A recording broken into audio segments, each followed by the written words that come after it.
ሚኒስትር ዜና ንሓንካሪ ንጥፈታት መንግስቲ ቀጠር ዘቃልዕ መግለጺ ኣውጽዮም ሙሉእ ትሕዝቶ ይስዕብ መግለጺ ሚኒስትር ዜና ድራማ ግብጽ ኣብሳዋን ናይ ሱዳን ዶብ ምዕጻውን መኽፋትን ዘስደመማ የለን እቲ ጽውጽዋይ ግን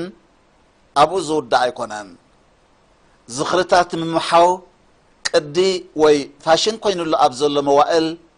ሰማዕን ተዓዛብን ምእንቲ ከስተብህል ጸጸኒሕካ ሓቅታት መንጋር ኣይጽላእን እዩ ኣብ መወዳእታ ወርሓደ ጥሪ ቅድሚ ኣስታት ክልተ ኣዋርሕ ሃገረ ቀጠር ነቲ ብደገፍ ኢማራት ካብ ኤርትራ ክመጽእ ዝኽእል መጥቃዕቲ ንምግጣም ንዕጡቕ ሓይልታት ሱዳን ሰለስተ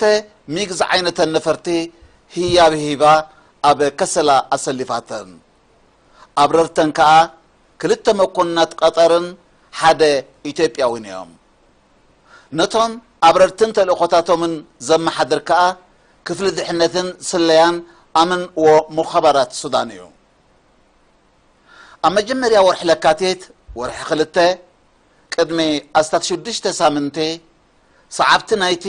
ብመሐመድ ጁምዓ ዝፍለጥ እስላማዊ ሰባኺ ዝርዝር ኣስማት ኣሎ ካብ ከሰላ ብልዑል ምስጢራውነት ፖለቲካውን ወተሃደራውን ንጥፈታቶም ከሰላሰሉን ንኣባላቶም ክዕልሙን ምእንቲ ኣብ ለጋስ ቦታ ቤት ጽሕፈት ከፊቶም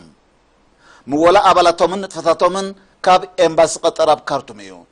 ኣጋያሽን ዓላምን ከዓ ክፍሊ ድሕነትን ስለያን ሱዳን እዩ ኣብ መእተዊ ናይዚ ሒዝናዮ ዘለና ወርሒ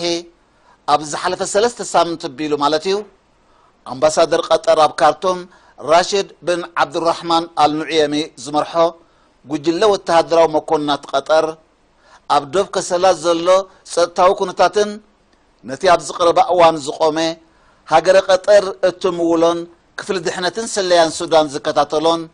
باسم أكل حبراو مكلخال الدفاع المشترك سودان إثيوبيان زفلت نا إثيوبيان سودانن وتهدروا أهرتا الزقوم وحيلتات معزابن عدت فلسيمو إذا كل هالخلخ نهاجر قطر مدليادو تراي نبل منستر زينا